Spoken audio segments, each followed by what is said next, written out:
Olá, tudo bem? Aqui é a Patrícia para mais um vídeo de matemática do Enem.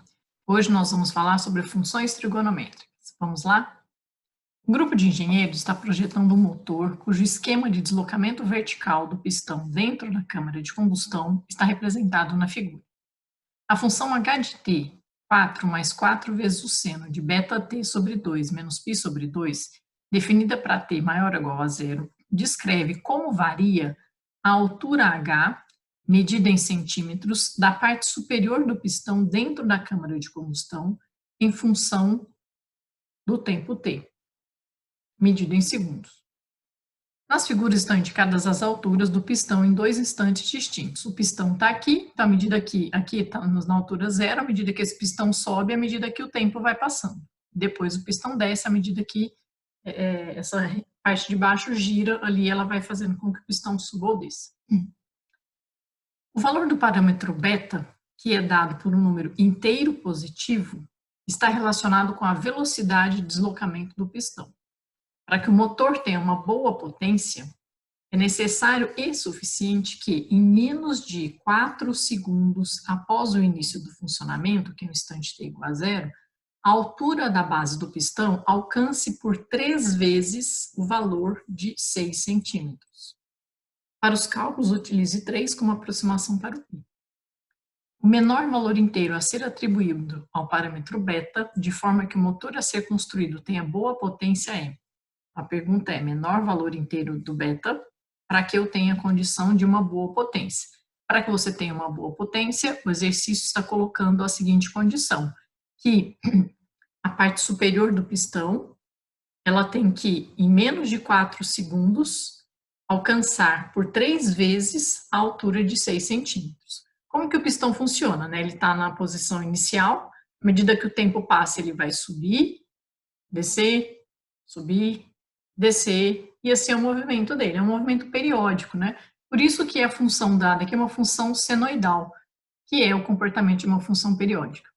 Como ele quer que eu passe, que o pistão, que a parte superior do pistão passe 3 vezes pelo valor de 6 centímetros, é preciso imaginar que, estando na posição zero, isso vai subir até 6 centímetros e vai talvez subir mais, até o máximo. Depois ele desce, na volta ele passa de novo pelos 6 centímetros. E depois, se ele subir novamente, ele vai passar pela terceira vez pela altura de 6 centímetros. Ele vai ter que subir, descer e subir, então, para passar essas 3 vezes, pelo menos, pelo valor de 6 centímetros de altura, certo? Bem, o que nós temos, então? A partir da função que está relacionando a altura com o tempo, a gente consegue impor a condição dessa altura de 6 centímetros, que é a altura desejada, né? Quando eu vou chegar até o 6, depois vai voltar, e voltar, e voltar. Então, se nós jogarmos para o valor da altura aqui, a medida de 6, isso é 4, mais 4 vezes o seno de beta-t sobre 2, menos π sobre 2. Resolvendo, né, que a partir do momento que você já atribui os valores para a função, ela passa a ser uma equação, e aqui eu passo o 2 subtraindo para o primeiro membro, o 4 subtraindo, nós vamos ter então o resultado como 2, que é igual a 4 vezes o seno desse arco todo, beta-t sobre 2 menos π sobre 2.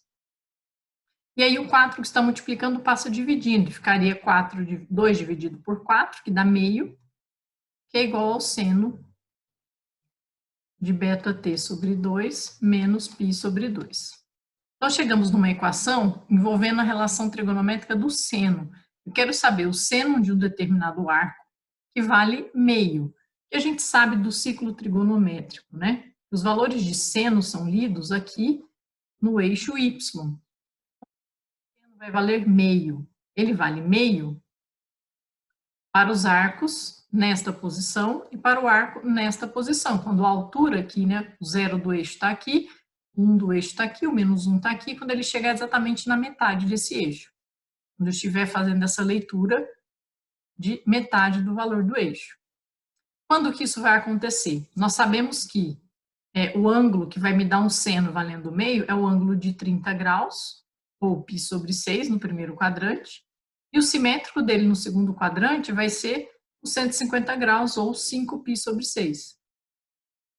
Então, se nós imaginarmos como o movimento acontece dentro de um ciclo trigonométrico, no sentido anti-horário, ele saindo da origem dos arcos, ele vai passar a primeira vez pela altura de 6 centímetros, né, que é a condição do problema, quando ele chegar no primeiro arco que vai dar o seno valendo meio, que é o arco de 30 graus. Quando ele passar pela segunda vez pela altura de 6, vai ser quando eu passar pela segunda vez pelo ângulo que me dá o seno valendo meio, que é quando eu estiver lá no 150 graus ou no 5π sobre 6 radianos. E a terceira vez, porque o problema pede que passe 3 vezes pela situação, vai ser quando eu passar, então, no 30, no 150, e aí eu completar uma volta inteira e mais 30 graus, ou seja, vai ser nos 360 mais 30 graus, 390 graus. Ou ainda, né, sabendo que o 11π sobre 6, o π sobre 6 na segunda volta, ele é um arco côngruo do 13π sobre 6. Porque o 13π sobre 6 são 12π sobre 6, que são 2π, uma volta completa, mais 1π sobre 6. Então, esses dois arcos são côngruos, arcos que têm a mesma extremidade no ciclo trigonométrico.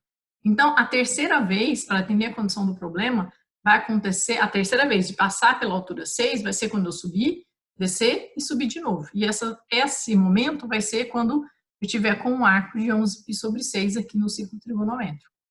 Então, eu tenho que o arco aqui que nós estamos procurando, para dar a condição de meio pela terceira vez, vai ser quando esse arco for de 16π sobre 6 radianos. Então, nós pegamos aquela condição do arco βt sobre 2 menos π sobre 2, que deve ser igual, então, a 13π sobre 6. E aí, daqui nós vamos analisar, então, o que vai acontecer. O π sobre 2 vai passar para o segundo membro para ser somado com o 13π sobre 6. E nesse caso, eu já vou passá-lo transformando para uma fração equivalente de mesmo denominador. Como ele está com o denominador 2 para virar denominador 6, ele precisa ser multiplicado por 3 e em cima multiplicado também por 3. Então, 3π sobre 6 é equivalente, se simplificarmos, a π sobre 2. E aí pode ser somado com o 13π sobre 6, que vai dar 16π sobre 6. E se passarmos ainda esse 2 multiplicando, nós vamos ter que o βt tem que ser igual. 2 vezes o 16 vai dar 32π sobre 6. Que se for simplificado por 2, ficaria 16π sobre 3.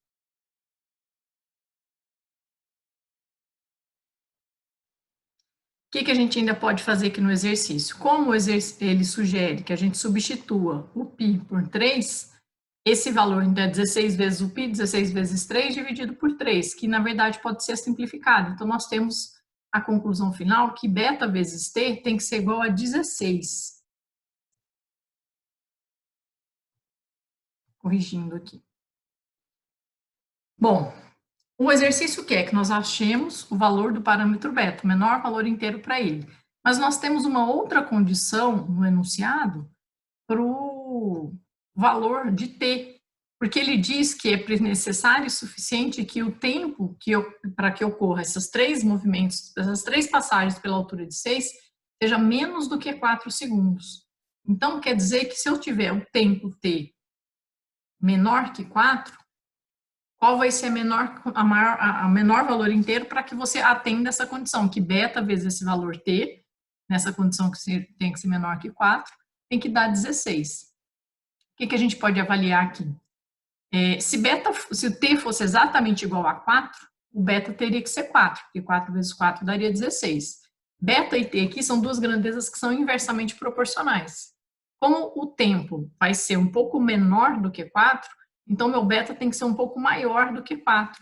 Porque se os dois fossem iguais a 4, daria o 16. Como eu estou diminuindo um dos números, eu tenho que aumentar o outro para que o produto permaneça constante. Então, daqui dessa análise de como o t tem que ser menor que 4, a gente conclui que o b tem que ser maior que 4. Para que ele seja maior que 4, a menor situação possível é que o β seja, então, 5. E essa vai ser a nossa resposta final, alternativa D, para o problema aí, ok? É um exercício, talvez, de um nível de médio para difícil, por conta dessa interpretação e dessas diversas condições a serem aplicadas no enunciado. Certinho? Espero que vocês estejam gostando e aprendendo matemática. Curta o nosso canal, ative o sininho para você receber todos os dias vídeos novos sobre o Enem. Até mais!